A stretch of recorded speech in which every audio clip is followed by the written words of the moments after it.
நாள் எப்படி போகுன்னே தெரியல. இப்போ மணி 12 ஆகுதுன்னு நினைக்கிறேன். இப்போ தான் எந்திரிச்ச உடனே ப்ரெட்டும் காஃபியும் ரெடி பண்ணிட்டேன். சாப்பிட்டுட்டு அடுத்து லஞ்சு செஞ்சு வச்சுட்டு ஆஃப்டர்நூன் தான், அதாவது மதியம் 3 மணிக்கு மேலே தான் சாப்பிடுவேன் எப்போவுமே. அப்படி தான் லைஃப் போயிட்டுருக்கு. எப்படி போகுதுன்னு எனக்கே தெரில. ஆனால் இதுவும் ஒரு நல்லா தான் இருக்குது.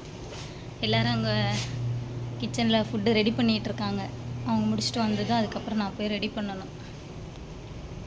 ஓகேவா? வீக் ஆஃப் இன்றைக்கி என்ன பார்க்க போகிறோன்னா, உங்களுக்கு ஒன்று காமிக்கலான்னு இருக்கிறேன். என்னென்னா எங்கள் ரூம் தான், எப்படி இருக்குன்னு பாருங்கள். நீட்டாலாம் இருக்காது. நெக்ஸ்ட் வீக் நீட் பண்ணிவிட்டு உங்களுக்கு இன்னொரு வீடியோ போடுறேன். இன்றைக்கி எப்படி இருக்குன்னு பாருங்கள். இது என்ட்ரன்ஸ் டோர் க்ளோஸில் இருக்குது. உள்ள என்ட்ரன்ஸ் ஆனதும்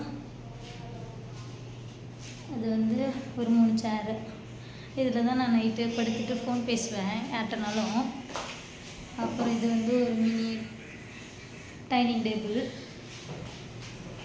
நேராக இங்கே வந்தோன்னா ட்ரெஸ்லாம் காய போட்டுட்ருக்கேன். அது இது ரூமு. நான் வீடியோ எடுத்துட்டு இருக்கேன். திவ்யா வெயிட்டுன்னு சொல்கிறான். எதுக்குன்னு கேளுங்க. எதுக்கு திவ்யா? இது திவ்யா பெட்டு. ஆனால் இதுதான் ஓடுறா. எதுக்குன்னு தெரியல. நான் அப்புறமா பெட்ரூம் காமிக்கிறேன். இப்போ கிச்சனுக்கு வந்திருக்கேன் பாருங்கள்.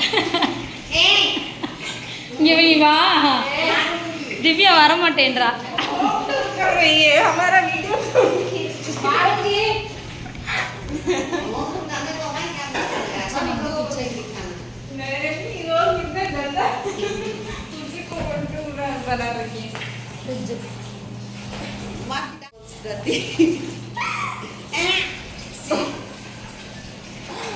நீட்டெல்லாம் இருக்காது.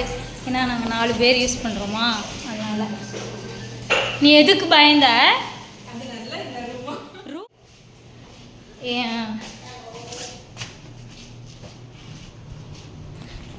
கேமரா சரியில்லையா இல்லை ரூம் சரியில்லையா தெரியல. இது திவ்யா பெட்டு எவ்வளோ வச்சுருக்கா, அப்படி வச்சுருக்கா பாருங்க. நான் எவ்வளோ அழகாக நீட்டாக வச்சுருக்கேன். இது என்னோட பெட்டு. இதெல்லாம் இங்கே இருக்கிற ஃப்ரெண்ட்ஸு. நாங்கள் 4 பேர் ஒரு ரூமில் இருக்கோம். அவங்க குக் பண்ணிகிட்ருக்காங்க. அவங்கள இப்போ காமிக்க முடியாது, இன்னொரு நாள் காமிக்கிறேன். திவ்யா தான் இப்போ அழகாக இருக்கா, அதனால் அவளை காமிக்கிறேன். வெக்கப்படுறா பாருங்க. நீ பாரு, அப்போ தான் நான் விடுவேன். நீ பார்த்தாதான் விடுவேன், சிரிச்சாதான் விடுவேன். ஓகே தான். ஓகே. இது என்னோட டைனிங் டேபிள். நெக்ஸ்ட் ரூமெல்லாம் க்ளீன் பண்ணிவிட்டு நல்ல மொபைல் வந்ததும், சாம்சங் வாங்கினதும் உங்களுக்கு வீடியோ போடுறேன். பாய்.